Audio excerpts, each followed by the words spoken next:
So you know what? Forget about it. I'm not sending you nothing. So in the existing regulations, they have added the form 7162 and the form SSA 21. By the way, it's a Tuesday and Thursday from 8 in the morning till 11 in the morning. So that's only a 3-hour window on 2 different days. So maybe that's why we're at where we're at now, but all I know.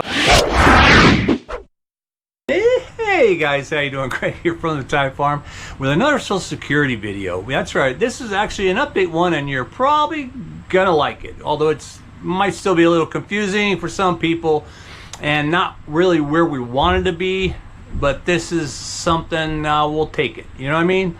And what I'm referring to, of course, is the 7162 proof of life form that you all are required to submit, whether that's annually, like places from here, like in Thailand, or every 2 years, what's that, biannually for some other countries. As expatriates and immigrants that live overseas, we're required to do that form. Of course, my last video shared that presents a little bit of a problem, right? Because countries like Thailand and other countries, now that the US government has decided to pull back the de minimis exemptions from Postal service, and that meant all products under $800 parcels were exempt from any kind of tariffs. They pulled that all back, and so now it's just okay, well, letters and parcels under $100. So many of the countries are balking at that. They're going, no, that's not going to work for us. That's not working for us. So you know what? Forget about it. I'm not sending you nothing. So now, if I had my 7162 form come in the mail, which by the way, it's August 31st. I still haven't even got the one that was supposed to send out in June.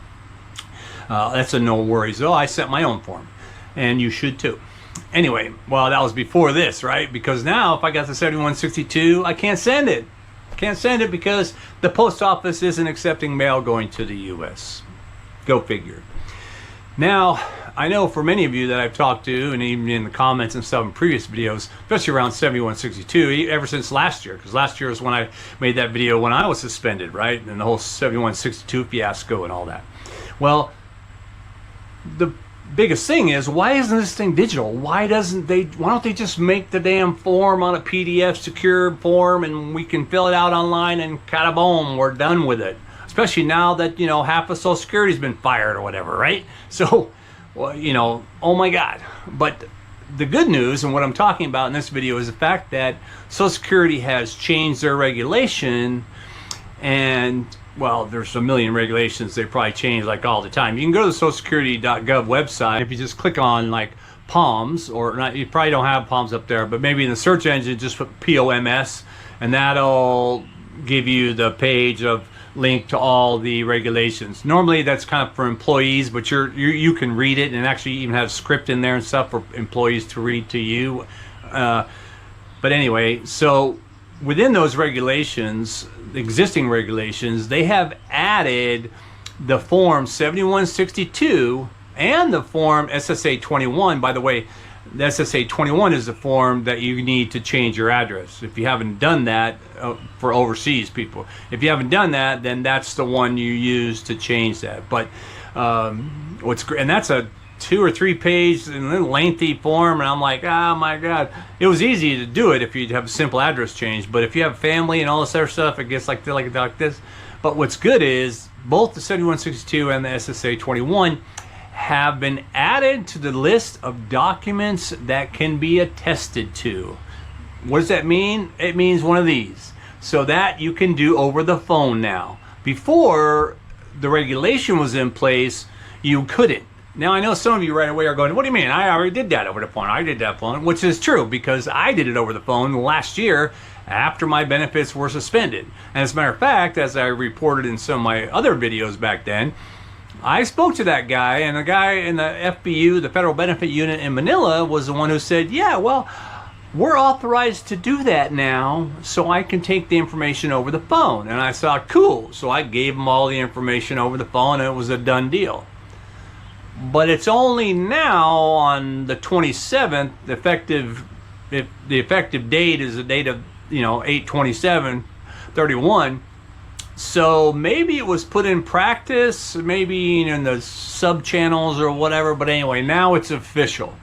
And because it's official, obviously, I'm hoping that they provide more funding, or maybe more staff, or at least, or something. Because if you're saying that these two forms, primarily the SSA 21 is probably isn't a big thing, but the 7162 is an attestable form now, then boom, the phones should be ringing off the hook.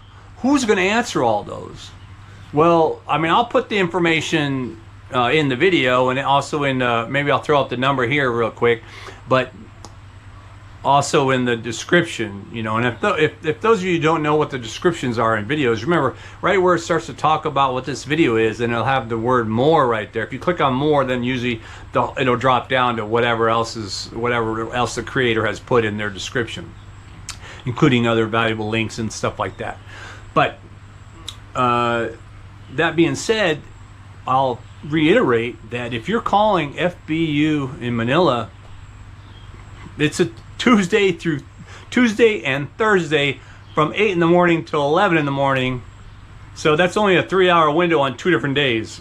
But because of this, I have a good mind to actually call them next Tuesday and ask them, like, hey man, now that this form is attestable by order of the Social Security Administration, you know, promulgating the new regulation, are you guys going to have more than 3 hours window to service all these people that may be needing to attest and don't want to deal with that? Are you going to add another phone number or whatever? Because right now there's one primary number. There is another one to it, but the primary phone number, and I'll reiterate that part, is when you call that number, you're going to get that voice menu.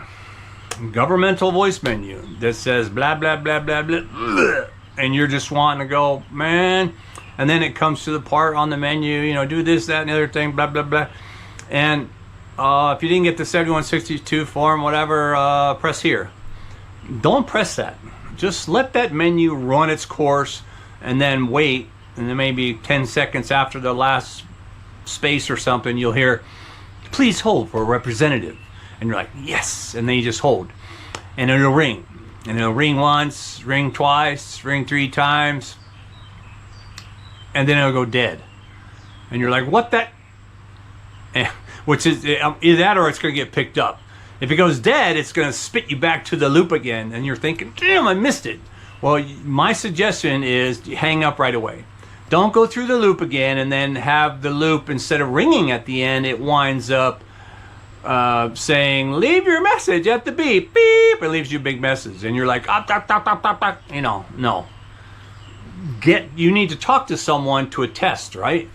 And especially if you haven't gotten your documents already. I mean, if you haven't get the 7162 this year, then you need to attest before January, because January 1 is when they will suspend you.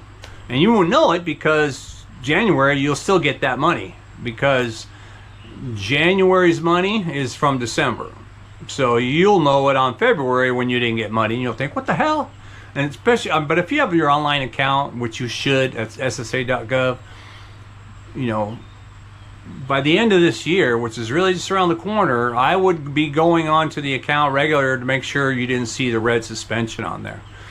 But so maybe I can do that. Maybe I can try and follow up with Social Security. I mean, I got this information today, and so I'll follow up Social Security Manila if I can get a hold of them. Last time I called, when I told you just like how I did it like that, I hung up, right, because I didn't want it to go through the loop again, and I called back, and I literally did that closer to about 20 calls, honestly. But it happened, and the guy picked up. He said, yeah, dude, I can help you, sure. And he actually is the one who also told me, you know what, just be sure, call us back in January. You know, call us in January. That way, if you like the second week or whatever in January, that way, if you are suspended, it can clear it right then before your February money gets hit, right? So I'm like, whew. But and I've already sent my, like I said, 7162 form off. And I am still going to, well, I can't, that's right. Unless they change things, I'm not sending one DHL or some other express mail, you know, pay $100 for that or something. I'm not going to do that.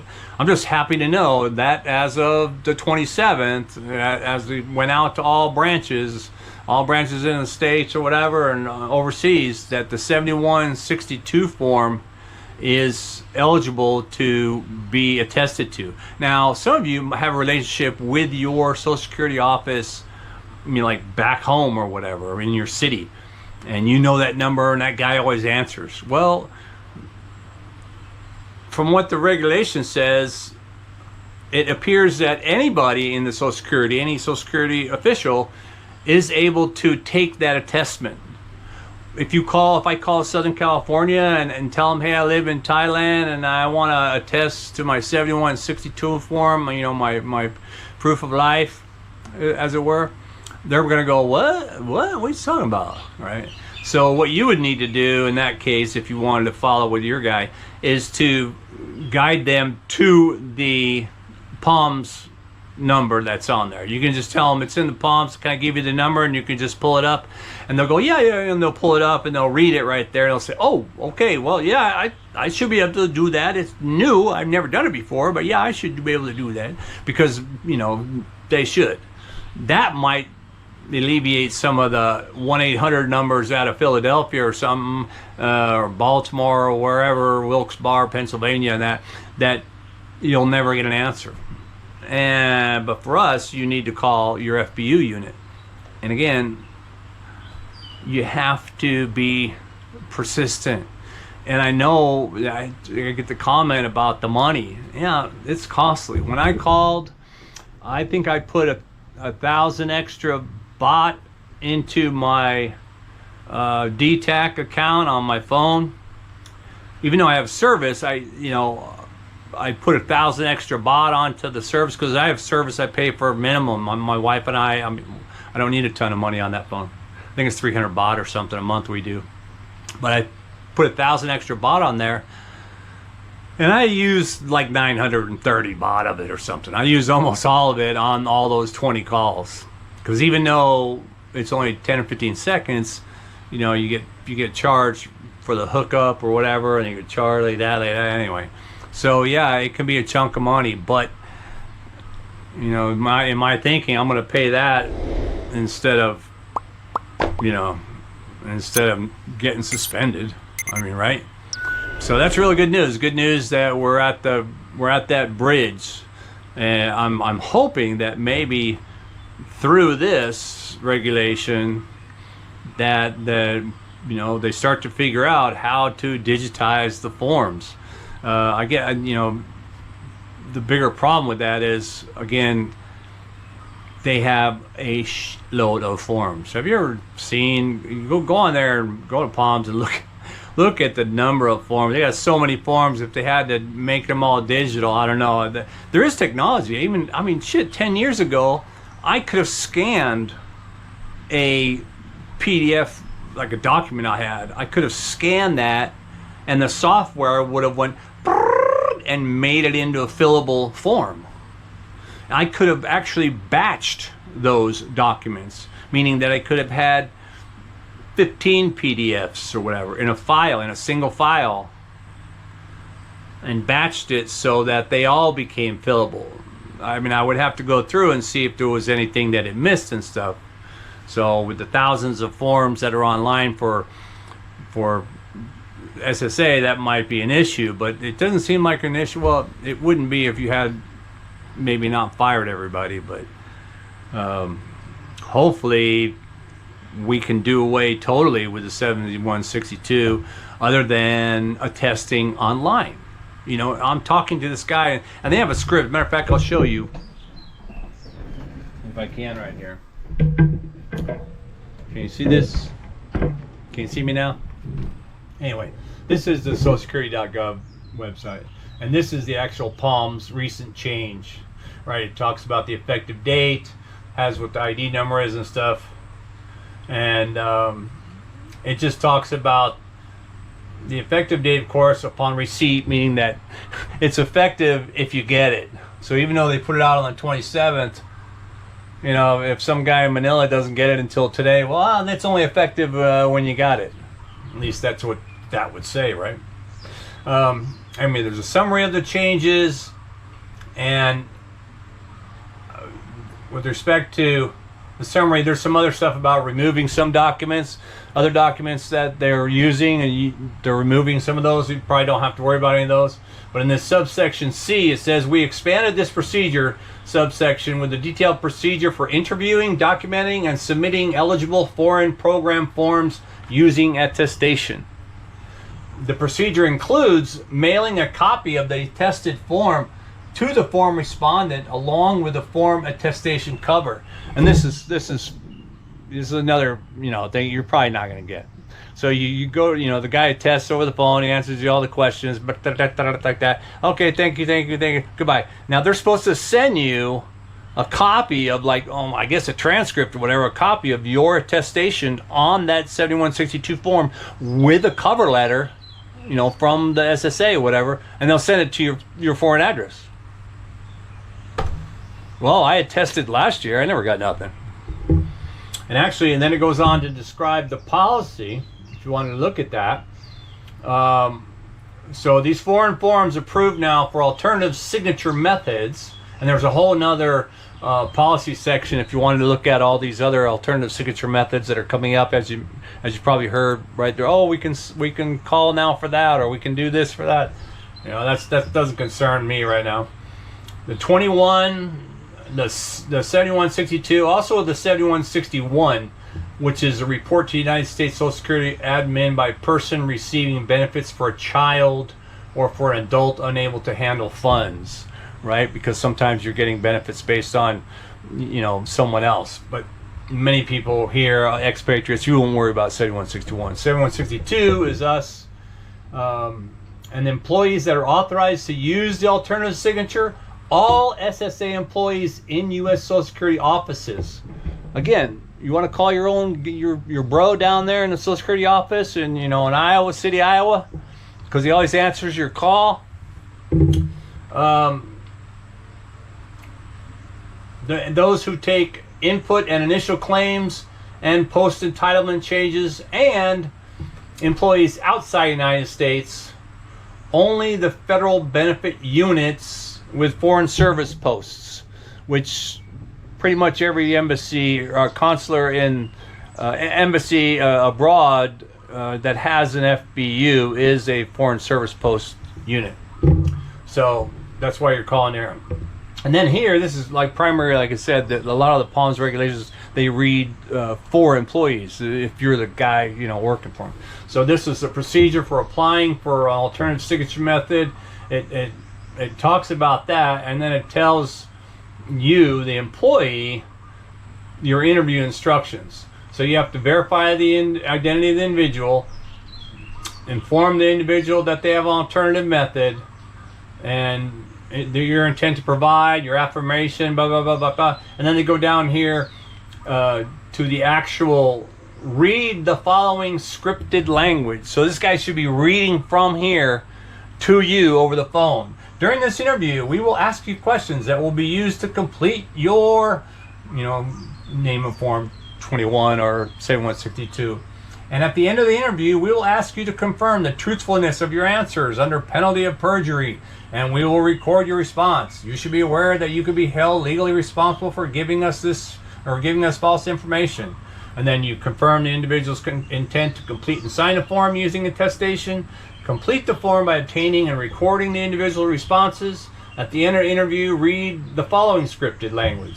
You will receive a printed copy of the information being used to process your form to retain for your records.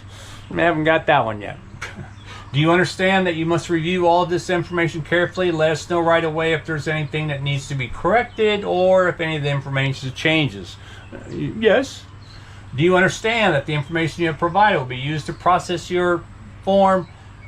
Do you declare under penalty of perjury that this information is true and correct to the best of your knowledge? Yes. And then, of course, it explains that the individual must answer yes to all of them. And then it's telling the employee to annotate the form signature field with the following individual's name, attested by, and the employee's full name, and then their office code. And on Form 21, it says, you know, this is the,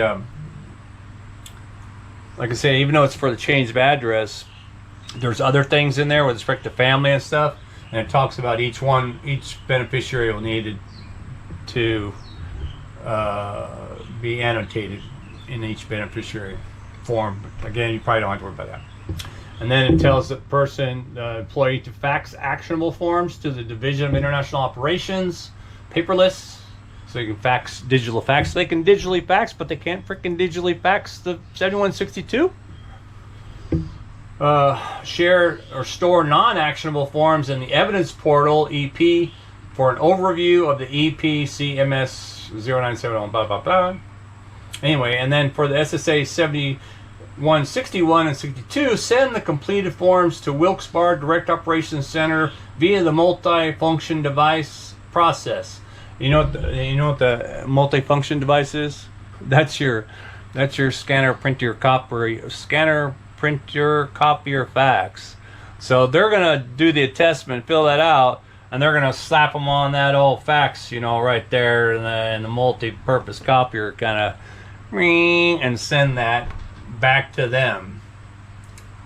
If the FEQ to WBDOC button is unavailable on the MFD, eFax the completed form to WBDOC's FEQ scan only eFax inbox. Hopefully everybody should be able to understand that works over there in the FBU unit. And the very last thing is give or mail a copy of the completed form to the respondent along with the document processing system, DPS cover letter, attestation cover letter. So that's what we should be receiving. Matter of fact, wait a minute, if you want it, this is the copy of the SSA 21, supplement to claim of person outside the United States. That's the one that we use to change the address. Whoa, where am I at?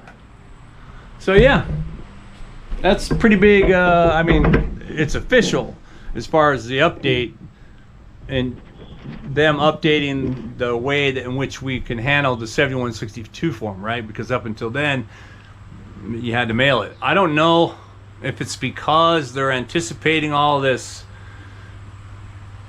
fallout from nobody being able to send these things back. It's like, hey man, somebody's in the meeting saying, hey, we're sending out all the forms, all those forms that we sent out in June or in July, in May and June or whatever it is, the forms that we sent out at the beginning of the summer, we're not going to be able to get any of those back from 13 out of the 24 countries that are sending them or something like that.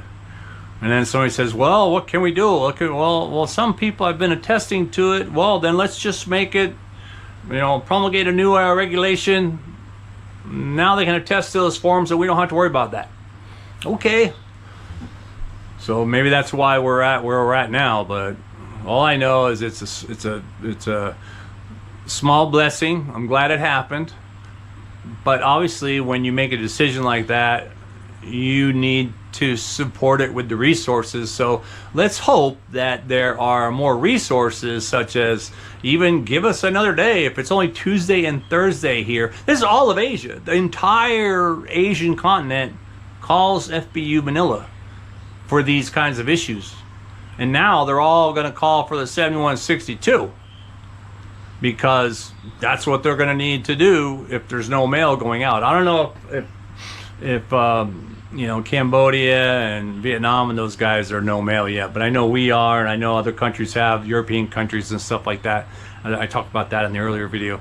But yeah, so hey man, let me know what you think about all that, and I'm hoping maybe that it does go digital one day, but not counting my chickens before they hatch on that one. Again, this is Craig from the Thai Farm. If you've never watched my videos before, then click on the channel link so you can see what I do here on my Thai Farm. Right now I'm sitting in my man cave looking out my window into my Thai gardens. And by the way, if you're wondering about my hat, no, I am not Jewish. This isn't a yarmulke. It's actually a hat that I am told by my friend who gave it to me that it controls your blood pressure. It is a solid wool hat gained from like the woolly mammoth or whatever in the former Soviet Union country of Georgia. So yeah, thanks for that. All right then. Again, thanks for watching the channel, and I'll get back at you if anything changes here from the Thai Farm.